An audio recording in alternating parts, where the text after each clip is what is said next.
Oke, selamat siang adik-adik semua. Baik, pada pertemuan ini kita akan masuk ke materi mengenai laporan keuangan. Oke, minggu lalu kita belum bisa masuk, tapi Ibu sudah bagikan modul ini kepada adik-adik semua. Adik-adik bisa sambil membaca. Baik, kita masuk ke definisi laporan keuangan. Ya. Apa itu laporan keuangan? Laporan keuangan merupakan ringkasan dari suatu proses pencatatan yang bersumber dari transaksi-transaksi keuangan yang terjadi selama setahun atau tahun berjalan. Ya, laporan keuangan itu minimal dalam satu periode itu setahun ya, tidak pernah di bawah setahun. Kemudian laporan keuangan ini disajikan oleh manajer yang akan digunakan sebagai dasar penilai atas kinerja perusahaan tersebut dan juga dapat digunakan untuk pihak eksternal. Ya, laporan keuangan ini yang menyusun pihak akuntan, kemudian diserahkan kepada manajer.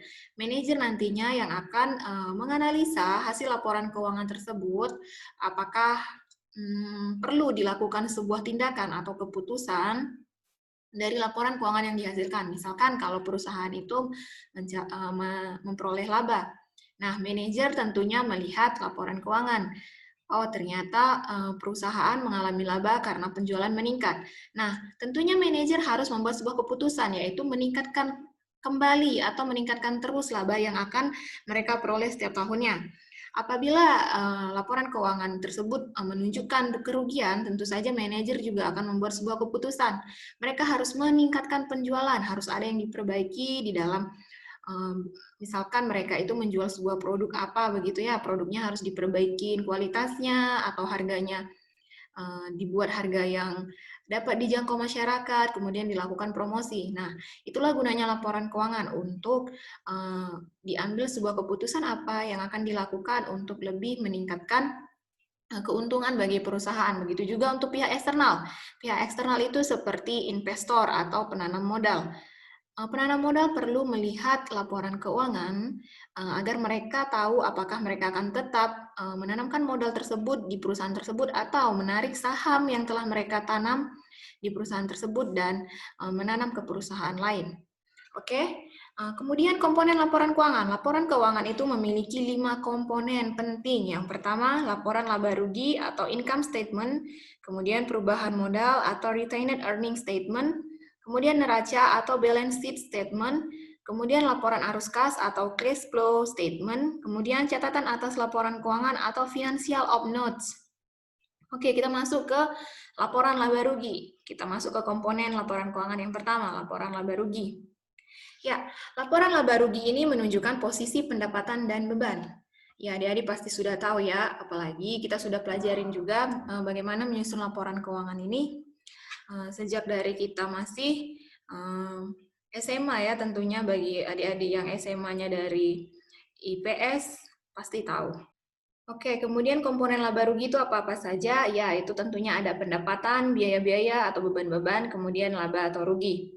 Nah, bentuk-bentuk penyajian laporan laba rugi ini ada dua. Yang pertama itu single step, dan nanti ada yang kedua multiple step. Single step sendiri itu artinya ya pelaporan keuangan itu hanya melalui satu tahap atau dalam bentuk satu tahap. Oke, nah di sini disajikan atau dijelaskan bahwa bentuk penyusunan dan pengelompokan laba rugi tidak mengelompokkan penyajian komponen pendapatan atau biaya, baik kegiatan operasi, ordinary, maupun di luar operasi atau subordinary. Nah, itu untuk single step. Kemudian, ya kita lihat contohnya ya. Nah, di sini ada contoh dari PT Setia Indah. Ada penjualan, pendapatan sewa. Nah, adik-adik bisa lihat sendiri nantinya. Oke. Ya, ini ada contoh lagi, bisa baca sendiri. Kemudian, kita masuk ke bentuk multiple step atau banyak tahap. Dalam bentuk ini, penyajian laporan dilakukan berdasarkan pengelompokan terhadap pendapatan dan beban yang disusun secara berurut sehingga dapat dihitung mana laba rugi kotor dan laba rugi bersih sebelum pajak dan sesudah pajak dan komponen elemen luar biasa ya. Artinya di dalam laporan keuangan multiple step itu dia lebih terperinci dan jadi beban-beban dikelompokkan pada masing-masing pos beban, begitu juga dengan pendapatan. Kemudian labanya itu ada ada disajikan sebelum pajak dan sesudah pajak. Walaupun nanti akhirnya hasil akhir dari laporan laba rugi dengan single step dan multiple step itu sama ya. Sama nanti hasil akhirnya. Jumlahnya itu sama. Kalau misalkan yang single step labanya 100 juta, yang multiple step juga 100 juta, begitu ya. Hanya saja langkah-langkahnya yang berbeda dalam pemasukan akun-akunnya, begitu. Oke, nah ini contoh-contohnya. Nanti adik-adik bisa baca sendiri lagi. Karena adik-adik juga sudah mahasiswa, sudah semester 3, harus lebih mandiri belajarnya. Ibu hanya sebagai fasilitator. Kemudian, di sini dijelaskan, ada 2 pendekatan dalam penyusunan laba rugi untuk kedua bentuk, yaitu single dan multiple step. Apabila terjadi keadaan yang tidak diinginkan atau bencana alam, atau yang tidak diduga-duga atau extraordinary, dan akan disajikan setelah laba bersih setelah pajak. Oke, kita lihat. Apa itu komponen extraordinary?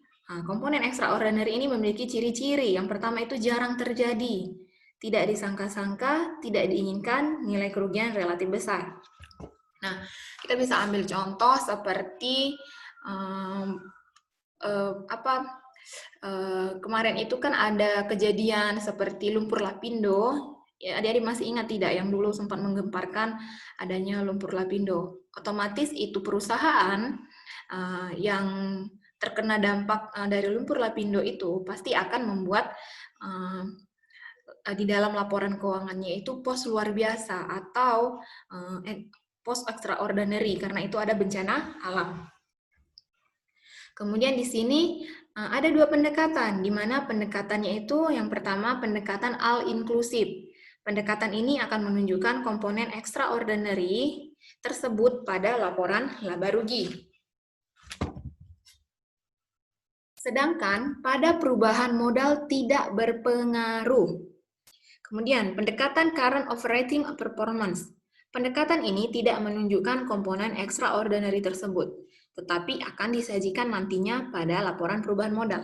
Nah, jadi kalau kita pakai pendekatan all-inclusive, komponen extraordinary atau akun extraordinary atau pos extraordinary ini harus disajikan di laporan keuangan. Tapi pada perubahan modal tidak. Kemudian, kalau dengan pendekatan current operating performance, komponen extraordinary atau akun extraordinary atau pos luar biasa ini disajikan pada laporan perubahan modal, tapi tidak disajikan dalam laporan laba rugi. Oke, ini contohnya. Nah, kita lihat di sini, ya dia punya akun extraordinary itu berupa kerugian akibat bencana alam. Maaf. Ya, ini ya. Nah, ini. Kerugian akibat bencana alam. Nah, inilah pos luar biasa atau akun extraordinary-nya atau komponen extraordinary-nya tersebut.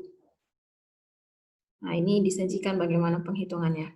Nah, adik-adik, kalau nanti adik-adik mengerjakan sebuah laporan penyusunan laba rugi menggunakan single step dan multiple step, apabila nantinya di dalam data atau soal yang disajikan ada akun-akun yang tidak disebutkan nominalnya di situ, maka adik-adik tidak perlu memasukkannya ke dalam penghitungan laporan laba rugi.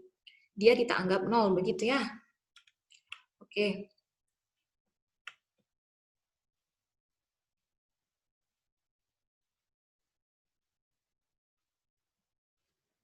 Baik.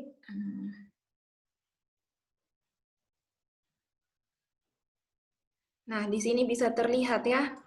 Kita lihat bentuk laporan laba rugi dengan menggunakan pendekatan all-inclusive dan COP atau Current Operating Performance. Nah, di sini terlihat bahwa terdapat perbedaan ya. Kalau dia di all-inclusive, kerugian akibat bencana alam itu dia mempengaruhi laporan laba rugi. Oke. Tapi kalau untuk COP, dia itu